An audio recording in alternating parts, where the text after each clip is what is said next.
할렐루야. 구역 모임에 오신 여러 구역원분들, 또 구역장 총무 여러분들, 주님의 이름으로 사랑하고 축복합니다. 오늘 함께 나눌 하나님 말씀은 히브리서 9장 1절에서 28절까지의 말씀입니다. 미리 다 읽으셨으리라 믿습니다. 하나님께서 이스라엘 백성을 사랑하셔서 언약을 맺으셨습니다. 이스라엘 공동체는 하나님과 언약으로 맺어진 공동체거든요. 이 언약은 크게 두 가지인데 하나는 아브라함 언약이고 다른 하나는 시내산 언약이에요. 하나님은 아브라함 언약을 통해서 이스라엘 백성을 선택하셨죠. 창세기 15장에 보면은 하나님과 아브라함이 언약을 맺는 장면이 나오는데 그 장면을 통해서, 그 언약을 통해서 하나님께서는 이스라엘 백성을 선택하셨습니다. 그리고 시내산 언약을 통해서 이스라엘 백성을 제사장 나라를 삼으시고 또 그 과정들을 통해서 하나님과의 지속적인 만남을 가질 수 있게 하셨습니다. 레위기에 보면은 하나님께서 이스라엘 백성과 만나기 위해 이스라엘 백성이 준비해야 할 것을 말씀하셨습니다. 사실 하나님 거룩하신 분이기 때문에 죄가 있는 사람이 하나님을 만나면은 바로 죽을 수밖에 없었어요. 그 하나님의 그 흠없음, 그 거룩하심 앞에서는 죄가 있는 인간은 죽을 수밖에 없다라는 거예요. 그래서 하나님께서 이스라엘 백성들을 만나시기 위해서 그들의 죄를 씻을 수 있는 방법을 주셨는데, 레위기에 보면 그 방법을 주셨는데 그 방법이 뭐죠? 바로 제사입니다. 제사죠. 그래서 개개인의 문제를 해결하기 위해서 이스라엘 백성은 하나님 앞에 제사를 드려야 했어요. 레위기에 보면은 이 제사의 방법에 관해서 잘 나와 있죠. 이 개인의 죄를 사함받기 위해서는 개인이 제물을 가지고 나와서 하나님 앞에 제사를 드려야 했다라는 거예요. 또 이스라엘 모든 백성의 죄를 사하기 위해서 1년에 한 번 대속죄일에 대제사장이 그 제물의 피를 가지고 지성소로 들어감으로 이스라엘 백성의 죄가 사함을 받았습니다. 이 제사의 전통은 출애굽기 40장에 보면은 이제 성막이 다 완공되는 장면이 나오거든요. 이 출애굽기 40장의 장막이 만들어진 이후에 이후에 이제 성전이 무너질 때까지 이어진 하나님과 이스라엘의 약속이었습니다. 장막에서 시작됐지만 이 솔로몬에 의해서 만들어진 성전으로 이 약속은 계속 이어져 왔다라는 거예요. 그런데 문제는 뭐냐 하면은 기원전 약 580년경에 전후로 해서 남유다가 멸망을 하게 되거든요. 북이스라엘은 그보다 먼저 멸망을 했었고 이미 남유다가 기원전 580년 즈음에 해서 멸망을 당하게 되는데, 그때 나라만 멸망을 당한 것이 아니라 성전도 처참하게 무너졌다는 거예요. 처참하게 파괴가 되었다라는 거예요. 이스라엘 백성들의 일부는 바벨론의 포로로 끌려갔죠. 약 7만 5천 명 정도가 포로로 끌려간 것으로 추정이 되는데, 또 일부는 유대 땅에 남게 되었습니다.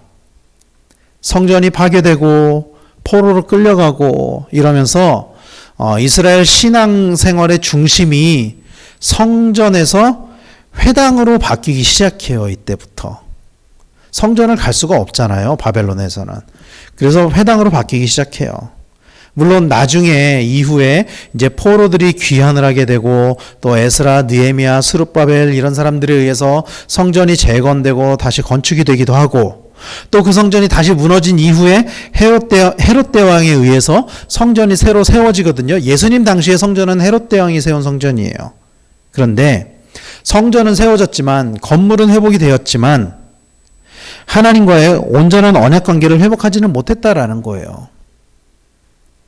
하나님과 이스라엘 백성은 언약으로 맺어진 관계였고, 그 언약의 핵심은 하나님께서 이스라엘 백성을 택하시고 구원하시고 제사장국가 삼으시는 거였는데, 이것이 성전이 무너지고 이런 과정들을 통해서 이 언약이 온전하게 이루어지지 못하고 있었다라는 거예요. 이게 예수님 당시까지의 하나님과 이스라엘 백성의 언약이 이어진 흐름입니다. 역사적으로 보면 이런 시간들이 흘러왔다라는 거예요.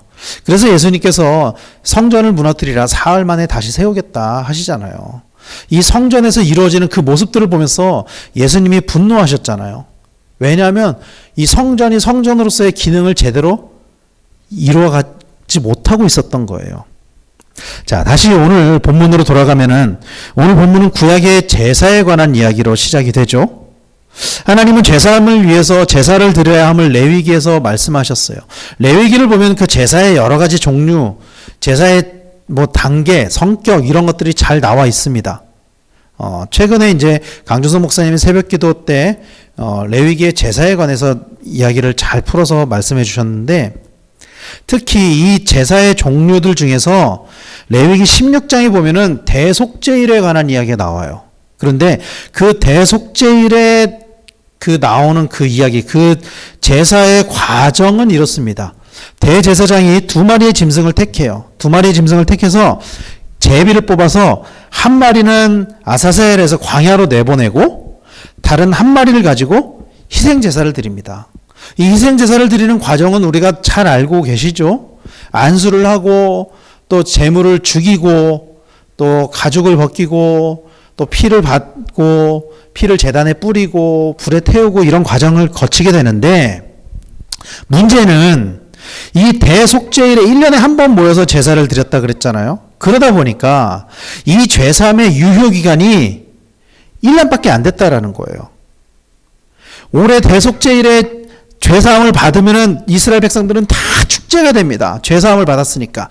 그런데 내년에 또 이날 와가지고 또 다 죄인의 모습으로 와가지고 하나님이 우리 죄를 사해 주실까 전전긍긍 하다가 또 죄사함이 이루어지면 또 축제를 벌이고, 이게 1년 단위로 계속 반복을 했다라는 거예요.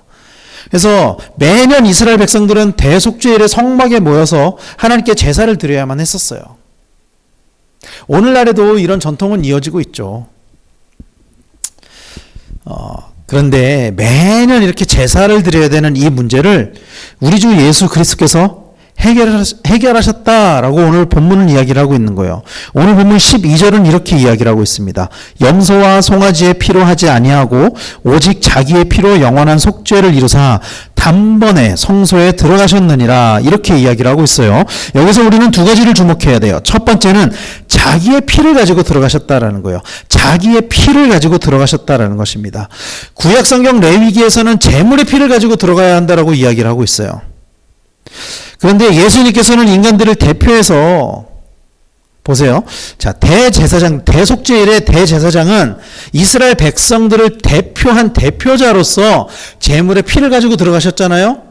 근데 예수님은 인간들을 대표해서 하나님 앞에 나아갔는데 이때 염소와 송아지의 피를 가지고 들어간 것이 아니라 자기의 피를 가지고, 예수님 자신의 피를 가지고 하나님 앞에 나아가셨다라는 거예요. 예수님 자신의 피를 가지고. 이 제물은 두 가지의 조건을 가지고 있어야 해요. 구약의 레위기에 의하면. 첫 번째는 흠이 없어야 됩니다. 흠이 없는 제물이어야만 합니다. 그리고 두 번째는 제사를 드리는 사람이 직접 기른 가축이어야만 해요. 예수님은 가축이 아니니까 가축의 조건은 해당되지 않지만 제물이 되려면 반드시 흠이 없어야 됐거든요. 예수님이 자신의 피를 가지고 나갈 수 있었던 이유는 예수님이 흠이 없었기 때문이에요. 예수님이 죄가 없으셨기 때문입니다. 그래서 자기의 피를 가지고 들어갈 수 있었다라는 거예요. 그리고 두 번째는 단번에 성소에 들어가셨다, 이렇게 이야기를 하고 있죠. 단번에. 레위기 16장에 나와 있는 대속죄일의 그 제사의 과정은 대제사장이 그날 1년에 딱 하루 지성소에 들어갈 수 있다라고 이야기를 하고 있지만, 사실 그날 한 번 들어갔다 나오는 게 아니고 3번을 들어갔다 나왔어요. 첫 번째 들어갈 때는 하나님과 자신을 가리기 위해 향을 피우러 들어가는 거예요. 자기가 죄가 있잖아요. 죄가 있기 때문에 자기가 하나님과 마주하게 되면 죽게 되니까 향을 가지고 이렇게 뒷걸음질처럼 이렇게 가가지고 향을 놓고 나오는 거예요. 그러면 향에서 연기가 가득 차가지고 그 언약궤와 자신이 이렇게 가려지는 거예요. 이 연기 사이로. 그리고 두 번째는 대제사장이 자기의 죄의 문제를 가지고 들어갑니다. 자기가 먼저 그 죄사함을 받아야 백성들을 대표해서 들어갈 수 있기 때문이에요. 그래서 그 모든 제사의 과정을 자기가 먼저 해요. 안수를 하고 제물을 죽이고 각을 뜨고 그 피를 가지고 하나님 앞에 나간다는 거예요. 그리고 죄사함을 받은 다음에 세 번째로 정결해진 대제사장이 이스라엘 백성의 죄의 문제를 가지고 들어갔다라는 거예요. 그때 비로소. 그런데 여러분, 예수님은 이런 과정이 필요하지 않으셨어요. 예수님은 하나님이시기 때문에 하나님과 자신을 가릴 필요가 없어요. 향을 피울 필요가 없습니다. 두 번째, 예수님은 죄가 없으셨기 때문에 자신의 죄의 문제를 가지고 들어갈 필요가 없었어요. 그래서 예수님은 단번에 들어갈 수 있었다라는 거예요. 단번에. 사랑하는 우리 모든 구역 식구 여러분, 우리의 믿음은, 우리의 신앙은, 우리의 구원은 예수 그리스도의 보혈로 인해서 세워질 수 있다는 것을 우리는 알아야만 합니다. 에베소서에 보면은요, 이 모든 과정을 거치기 전 우리의 상태를 뭐라고 표현하는지 아세요? 우리는 이렇게 기도하잖아요. 죽을 수밖에 없었던 우리를 살려주신 주님께 감사합니다. 이렇게 기도하잖아요. 에베소서에서는 그렇게 이야기하지 않아요. 에베소서 2장 1절에서는 이렇게 이야기합니다. 그는 허물과 죄로 죽었던 너희를 살리셨도다. 이렇게 이야기를 해요. 예수 그리스도를 믿기 이전에는 허물과 죄로 죽었고 그리스도 밖에 있었고 약속의 언약들에 대해서 외인이었고 세상에서 소망도 없었고 하나님도 없었다라고 이야기를 하고 있습니다. 그러나 이제는 예수 그리스도의 피로 우리는 구원을 받았어요. 예수 그리스도의 피로 우리는 구원을 받았어요. 단번에 예수님께서 들어가셔서 스스로 제물이 되심으로 말미암아 우리는 구원을 받았어요. 구원을 받았을 뿐만이 아니라 하나님의 백성이 돼서 하나님 앞에 나아갈 수 있게 되었어요. 뿐만 아니라 로마서에 보면은 우리가 상속자가 되었다라고 이야기를 해요. 하나님의 자녀가 되었다라고 이야기를 해요. 상속자가 되었다라고 이야기를 합니다. 여러분, 우리는 예수님의 피로 말미암아 하나님 앞에 나아갈 수 있게 되었어요. 히브리서 10장 19절에서는 우리가 예수 그리스도의 보혈로 말미암아 성소에 들어갈 수 있게 되었다라고 이야기를 하거든요. 그런데 이거를 현대인의 성경에서는 이렇게 번역을 해요. 현대인의 성경에서는 히브리서 10장 19절 말씀을 형제 여러분, 그러므로 우리는 예수님의 피로 떳떳하게 지성소에 들어갈 수 있게 되었습니다. 죄인 되었을 때는 지성소에 들어갈 수 없었어요. 왜냐하면 지성소에 들어가면 죽게 되니까요. 그러나 예수 그리스도께서 단번에 제물이 되어서 죽으심으로 말미암아 우리는 떳떳하게 지성소로 들어갈 수 있게 되었다라고 성경은 기록하고 있어요. 사랑하는 우리 구역 식구 여러분, 예수님의 피는 하나님과 우리 사이에 있던 장벽을 허물었습니다. 예수님의 피는 유대인과 이방인의 장벽을 허물었습니다. 예수님의 피는 사람과 사람 사이의 장벽을 허물었습니다.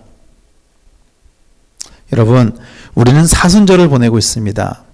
우리는 지금 사순절을 보내고 있습니다. 사순절은 예수님께서 고난당하시고 십자가에 못 박혀 죽으시고 부활하신 것을 기대하는 마음으로 기다리는 날이죠.